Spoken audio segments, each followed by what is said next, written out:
Sir నిన్న కౌశిక్ రెడ్డి చేసిన దాడి మీద మీ ఒపీనియన్ ఏంటంటారు సార్? అసలు కొత్త సంవత్సరం 2025లో ఇంకా మా సూసైడ్ స్టార్ ఏదైతే ఉన్నాడో బ్లాక్మెయిల్ స్టార్ ఇంకెటువంటి ఈ సంవత్సరం ఏదో ఒకటి చేయాలి, హంగామా చేయాలి, ఇంకా చేయలేదు ఏందని మేము ఆలోచిస్తున్నాం. ఇక తీరా అతి ఒక స్టేజ్ పీక్స్కి వెళ్ళిపోయింది. అసలు సిగ్గుందా అని అడుగుతున్నా కౌశిక్ రెడ్డిని. అసలు ఏమైనా బుద్ధి ఉందా, జ్ఞానం ఉందా? అసలు ఒక ఎమ్మెల్యే ఎట్లుండాలి అనేది కనీసం అవగాహన లేకుండా ఇప్పటికి నేను చాలాసార్లు చెప్పిన. అసలు ఎమ్మెల్యే అర్హత లేదు అతనికి. నాకు తెలిసి స్వతంత్రం వచ్చినప్పటి నుంచి ఉమ్మడి ఆంధ్రప్రదేశ్ కానీ తెలంగాణలో కానీ ఇట్లాంటి ఒక ఎమ్మెల్యే మనం చూసి ఉండం, బహుశా చూడబోం కూడా. ఇంత నీచమైన ఒక బిహేవియర్ సాచర్ ఎమ్మెల్యేని కొడతారా అండి ఎక్కడైనా? అసలు బుద్ధి ఉందా అతనికి? ఎట్లా బిహేవ్ చేయాలి, ఎట్లా ప్రవర్తన ఉండాలనేది. ఇంకా అతను నేను యువకుణ్ణి అని చెప్తాడు. మరి యువతకి ఇదేనా నువ్వు చూపించేది ఒక ఎమ్మెల్యే? ప్రోటోకాల్ అని బాగా మాట్లాడుతున్నావు. నువ్వు మాట్లాడినంత వరకు మనం ఒక అర్థం చేసుకోవాలి. నిన్న జరిగిన విషయంలో నీకు అవకాశం వచ్చి నువ్వు మాట్లాడినంత వరకు ఏ ఒక్క ఎమ్మెల్యే కానీ అక్కడ మంత్రులు ఉన్నారో నిన్ను అడ్డుకున్నారా? నీకు అవకాశం ఇచ్చి నువ్వు మాట్లాడేంత వరకు ఎవరు మాట్లాడలేదు. సంజయ్ గారు అవకాశం వచ్చినప్పుడు మరి గొడవ ఎవరు స్టార్ట్ చేసిండ్రు? లేచి పిచ్చి పిచ్చిగా అరిసిందోరు, చేతుల మీద పెట్టిందోరు, నువ్వు కాదా? మరి అట్లా చేస్తున్నా కూర్చుంటే నేనేం చేస్తా చూసుకుంటా కూర్చుంటారా? నువ్వు ఎమ్మెల్యే కాబట్టి అని ఇప్పుడు నీకు కనీసం పక్కకు పెట్టిన వేరే వాళ్ళు ఉంటే నీకు తనులే పడేవి నిన్న. అట్లాంటి ప్రవర్తన నువ్వు ఇంకా మారతలేవు. సిగ్గుండాలని మరొకసారి కౌశిక్ రెడ్డికి చెప్తున్నా. హుజురాబాద్ నియోజకవర్గం అంతా ప్రజలు తల పట్టుకుంటున్నారు, సిగ్గుతో తల దించుకుంటున్నారు. హుజురాబాద్ నియోజకవర్గం ఒక్కటి మీరు ఆలోచించాలి. గతంలో కమలాపూర్ కాన్స్టిట్యున్సీ కానివ్వండి, హుజురాబాద్ నియోజకవర్గంలో కానివ్వండి, పెద్ద పెద్ద నాయకులు ఎవరైతే దామోదర్ రెడ్డి గారు కానివ్వండి, ముందుకు పోతే రామచంద్ర రెడ్డి గారు కానివ్వండి, వెంకట్రావు గారు కానివ్వండి, ఉడతల నాగేశ్వరరావు గారు కానివ్వండి, కెప్టెన్ లక్ష్మీకాంతరావు గారు కానివ్వండి, ఇంకా నువ్వు అధికారంలో ఉన్నావు అనుకుంటున్నావు. నీకు మదం దిగలే, ఇంకా అధికారం మదం దిగలే. సంవత్సరం అవుతుంది, మీకు ప్రతిపక్ష హోదా ఉంది. సంవత్సరంలో ప్రతిపక్ష హోదాను కూడా మీరు కాపాడలేకపోతున్నారు, నిర్వహించలేకపోతున్నారు ఒక ప్రతిపక్షం నుండి. ఇది మీరు తెలుసుకోవాలి, మీరు విశ్లేషించుకోవాలి. నువ్వు కానీ మీ బాసులు కానీ సంవత్సరానికే మీ ప్రతిపక్ష హోదాను కూడా మీరు నిర్వహించలేకపోతున్నారు. ఆగవాగమై ఏ పనికైనా అడ్డవచ్చుడు కాంగ్రెస్ ప్రభుత్వం చేసింది. అట్లా 10 ఏళ్ళు మీరు అధికారంలో ఉన్నారు కదా. ఎప్పుడైనా కాంగ్రెస్ నాయకులు అధికార ఒక మీటింగ్లా, రివ్యూ మీటింగ్లా ఇట్లా చిల్లర్గా ఏ ఒక్క ఎమ్మెల్యే అయినా చేసిందా?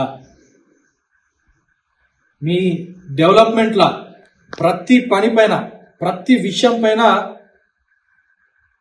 అడ్డుకున్నారా? అది డిఫరెన్స్ మీ పార్టీకి మా పార్టీకి. సో మళ్ళా చెప్తున్నా, మీకు ఇంకా ఒక సంవత్సరంలో మీరు ఆగవాగం అవుతున్నారు. అక్కడ మీ బాస్ ఫస్ట్ అయితే ఏందేందో మాట్లాడతాడు. ఇక నీకు ఇప్పుడు పిచ్చిలేసి పూనకం వచ్చి నువ్వు ఏందేందో చేస్తూ నేను హాస్పిటల్లో చూపించుకునే పరిస్థితికి వచ్చినావు. ఇక 4 సంవత్సరాలు మీ పరిస్థితి ఏమైతే మీరే ఆలోచించుకోండి. ఇక నువ్వు బాగా మాట్లాడుతున్నావు. నువ్వు మొన్న ఎంపీ ఎలక్షన్లో 3వ స్థానానికి పడ్డావు. నువ్వు గుర్తుపెట్టుకో కౌశిక్ రెడ్డి. ఇక నెక్స్ట్ ఎలక్షన్లో డిపాజిట్ వస్తా లేదా అనేది నువ్వు ఊహించుకోవాలి. ప్రజలు గమనిస్తున్నారు నీ ప్రవర్తనని. మీ పార్టీ ఖచ్చితంగా ఎలక్షన్లలో వచ్చే ఎలక్షన్లో మీ పరిస్థితి ఏందో ప్రజలు మంచిగా బుద్ధి చెప్తారు. గతంలో చూసుకుంటే కమలాపూర్ నియోజకవర్గం కానివ్వండి, హుజురాబాద్ నియోజకవర్గంలో ఉన్న నాయకత్వంలా దామోదర్ రెడ్డి గారు కానివ్వండి, రామచంద్ర రెడ్డి గారు కానివ్వండి, వెంకట్రావు గారు కానివ్వండి, పెద్దిరెడ్డి గారు కానివ్వండి, ఉడతల నాగేశ్వరరావు గారు కానీ, కెప్టెన్ లక్ష్మీకాంతరావు గారు కానివ్వండి, పెద్దిరెడ్డి గారు కానివ్వండి, ఈటెల రాజేందర్ గారు కానీ, పార్టీలకు అతీతంగా ఏ ఎమ్మెల్యే ఉన్నా ఇంతవరకు హుజురాబాద్ నియోజకవర్గాన్ని స్థాయి పెంచేలాగా, అక్కడ ప్రాంతాన్ని చైతన్యవంతం చేసేలాగా పనిచేసాడు. ఇతను ఒక్కడే తల దించుకునేలాగా హుజురాబాద్ అంటే అట్లాంటి ఎమ్మెల్యేని ఎన్నుకున్నారా అనే విధంగా పేరు తీసుకొచ్చింది ఇప్పుడు కౌశిక్ రెడ్డి. ఎట్లుండే ఒక్కొక్క నాయకుడు హుందాగా ఉండేటోళ్ళు. ఎమ్మెల్యే అంటే ఏందండి? ప్రజలకు ఆదర్శంగా ఉండాలి, పనులు చేయాలి. ఇదా అతను చేసేది? ఇదా అతని ప్రవర్తన? ఏం అభివృద్ధి చేసిండు? ఎమ్మెల్సీ అయిన తర్వాత ఇది మీరు వెరిఫై కూడా చేసుకోవచ్చు. ఎమ్మెల్సీ అయిన తర్వాత హుజురాబాద్ లో ఏ ఒక్క గవర్నమెంట్ నుంచి స్పెషల్ ఫండ్ తీసుకొచ్చింది లేదు. ఛాలెంజ్, మున్సిపాలిటీ తీసుకురమ్మని చెప్పండి. హుజురాబాద్ సరే కాన్స్టిట్యున్సీ హెడ్ క్వార్టర్స్, హుజురాబాద్ నియోజకవర్గం హెడ్ క్వార్టర్స్ లా మున్సిపాలిటీలా అతను ఎమ్మెల్సీ విప్ అయిన తర్వాత ఒక్క స్పెషల్ ఫండ్ అతను గవర్నమెంట్ నుంచి తీసుకొచ్చిండా? అభివృద్ధి గురించి మాట్లాడుతున్నాడు. ఏం చేసిండు అతను? ఒక్క పని చేయలే అతను. ప్రభుత్వం వచ్చిన తర్వాత 10 కోట్లు ఫండ్ కాన్స్టిట్యున్సీకి ఇచ్చింది. ఈయన బాగా మాట్లాడుతున్నాడు, మా ఎమ్మెల్యేలు మరి మేం చేయలేదని. మరి నువ్వు ప్రపోజల్స్ పంపించినవా? ప్రోటోకాల్ ప్రకారం నువ్వు ప్రపోజల్స్ పంపించినవా? ఇన్ఛార్జ్ మంత్రి గారికి పంపాలి, కలెక్టర్కి వాళ్ళు పంపుతారు. మరి నువ్వు ఎందుకు పంపలే? నువ్వు ఎమ్మెల్యేవి కదా, నువ్వు ఎందుకు పంపుతావు? నీకు టైం ఎక్కడిది? నువ్వు రీల్స్ చేసుకోవాలి, నువ్వు అంత సోషల్ మీడియాలో నీ సొంత ప్రచారం హంగామా చేయాలి, నువ్వు కేటీఆర్ హరీష్ రావు వాళ్ళ వెంబడి తిరగాలి. నీకు నియోజకవర్గ అభివృద్ధికి నీ సొయ్యి ఎక్కడుంది? అసలు నీకు చిత్తశుద్ధి ఉందా? ఏమనంటే మాట్లాడి నేను లేపి బాగా గట్టి గట్టిగా ఏదో మాట్లాడుతున్నావు. ఇదా నువ్వు ప్రవర్తన? ఇక నువ్వు ఇంకో విషయం, ఫిరాయింపుల గురించి మాట్లాడుతున్నాడు. ఇక ఇతనేం మాట్లాడాలి, సత్తా హరిశ్చంద్రుడు ఫిరాయింపుల గురించి. మరి నువ్వేం పార్టీ నుంచి వచ్చినావు కౌశిక్ రెడ్డి? కాంగ్రెస్ నుంచే వచ్చినావు కదా, మరి నువ్వేం మాట్లాడుతున్నావు? అయినా ఒకటి ఆలోచించు, 2014లో 62 సీట్లు వచ్చినాయి మీకు. అప్పుడు ఎమ్మెల్యేలను మీరు గుంజుకున్నారు. 2018లో 88 సీట్లు వచ్చినాయి. అయినా సిగ్గు లేకుండా మళ్ళీ ఎమ్మెల్యేలని మీరు మళ్ళీ గుంజుకున్నారు. ఇప్పుడు ఏమైంది? సగానికి పడిపోయింది అసెంబ్లీ ఎలక్షన్లో. మొన్న ఎంపీ ఎలక్షన్లో గుండు 0. మీ ఓట్ షేర్ కూడా పడిపోయింది. డిపాజిట్ రాలే కొన్ని చోట్ల. అయినా సిగ్గు లేదా? బాగా మాట్లాడుతున్నావు, రాజీనామా చేస్తా అంటున్నావు. నీకు దమ్ముంటే, నువ్వు మొగాడివి అయితే దాన్ని రాజీనామా చేయి. హుజురాబాద్ నుంచి చేయి, రాజీనామా చేసి మళ్ళీ పోటీ చేయి.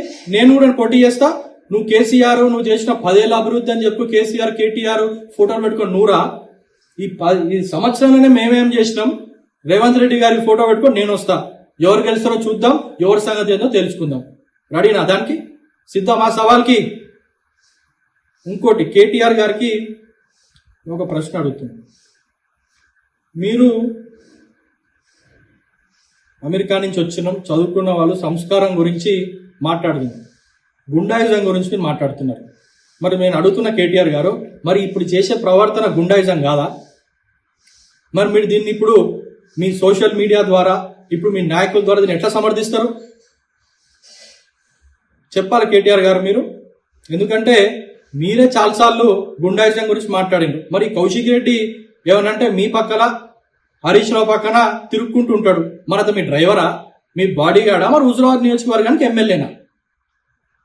మరి మీరు ఏమైనా గుండాయిజాలు చేసే ఫ్యాక్టరీ చేస్తున్నారు టీఆర్ఎస్? సో దీనికి కేటీఆర్ గారు సమాధానం చెప్పాలని నేను వారిని కోరుతున్నా. అదేవిధంగా నువ్వు మా ముఖ్యమంత్రి గారి పైన రీల్స్ చేసుడు ఆపి నియోజకవర్గం పైన ఉంటే నీకు తెలిసి వస్తుంది. మొన్న నీళ్లు రాలేదు, బద్దలు కొడతాం అని చెప్పి మాట్లాడినావు. సిగ్గుందా నీకని అడుగుతున్నా. నీ సొంత మండలంలా ఎస్ఆర్ఎస్పి కెనాల్ నుంచి నీళ్లు పోయి చివరి ఆయకట్టు వరకు హుజురాబాద్ నియోజకవర్గంలో ప్రతి చివరి ఆయకట్టు వరకు నీళ్లు అందినాయి. తెలుసా నీకు? మేము అధికారులతో మాట్లాడి, నేను బాదాప్త కెనాల్ దగ్గర పోయి రైతులతో తిరిగి మాట్లాడి చూసినాం. నువ్వు వచ్చినావా? కూర్చొని బద్దలు కొడతాం, నీకు రైతులే నీళ్లు లేవని ఏం కంప్లైంట్ ఇస్తలేరు, నువ్వేమో బద్దలు కొడతాం నీళ్ళు వస్తలేవు అంటావు. నీకు నీ సొంత డబ్బా, నీ సొంత ఎజెండా గురించి తప్ప వేరే సబ్జెక్ట్ గురించి మాట్లాడవు. నీకు సబ్జెక్ట్ లేని ఎమ్మెల్యే నువ్వు. చాలాసార్లు చెప్పినా. నువ్వు ఎటువైనా పోలీస్ స్టేషన్ పోతావు, గొడవ పడతావు. ధర్నా అని అంటావు, అక్కడ నీకు లొల్లే. ఇప్పుడు రివ్యూ మీటింగ్లో పోతావు, ఎక్కడ ఏం మాట్లాడో నీకు తెలియదు, అక్కడ నీకు గొడవలే. సో నువ్వు ఎటువైనా గొడవ పడుతున్నావు అంటే ప్రాబ్లము నేను పోలీసు వాళ్ళదా, లేకపోతే నీ ప్రవర్తన ఉందా? ఏదో ఒక చోట మిస్టేక్ జరిగిందంటే ఓకే, అర్థం చేసుకోవచ్చు. నువ్వు పైన 10 చోట్లలో మొత్తం నిన్ను కేసులు పెట్టుతున్నారు నా పైన అంటే మనం బరాబర్ నువ్వు చేసే నీ ప్రవర్తన బట్టి ఉంటుంది, నీ చిల్లర ప్రవర్తన నేను ఏమంటారంటే నీకు జబ్బుది, లాస్ట్ టైం కూడా చెప్పిన, ఫోమో అంటారు, ఫియర్ ఆఫ్ మిస్సింగ్ అవుట్. అంటే ఏదో నేను మిస్ అయిపోతున్నా, ఇక్కడ హంగామా చేయాలి ఇప్పుడు నేను అనేది నీకు జబ్బు. అది నాకు తెలుసు, డాక్టర్ని చూపించుకుంటే మంచిది. లేకపోతే నీకు బీపీ షుగర్లు పెరిగి నువ్వు మళ్ళా నీకు ఆరోగ్యం కూడా దెబ్బతింటుంది. నువ్వు ఫస్ట్ డాక్టర్ని చెక్ చేయించుకో, సైకలాజికల్ కూడా మెంటల్ హాస్పిటల్లో చెక్ చేయించుకోవాలి. ఎందుకంటే ఇట్లాంటి ఒకటి ఉంటుంది, హైలైట్ కావాలి, సెల్ఫ్ బాగా ఊహించుకొని వాళ్ళు చాలా పెద్ద అనుకుంటారు. సో అట్లాంటిది అతనికి ఉంది కాబట్టి మేము కోరేది అతను వెంటనే హాస్పిటల్లో ఒకటి చూపించుకోవాలి. 2, కేటీఆర్ గారు నేను చెప్పినట్టు వాళ్ళు సమాధానం చెప్పాలి. మరి ఇట్లాంటి గుండాయిజాన్ని మీరు ఎట్లా సమర్థిస్తారు?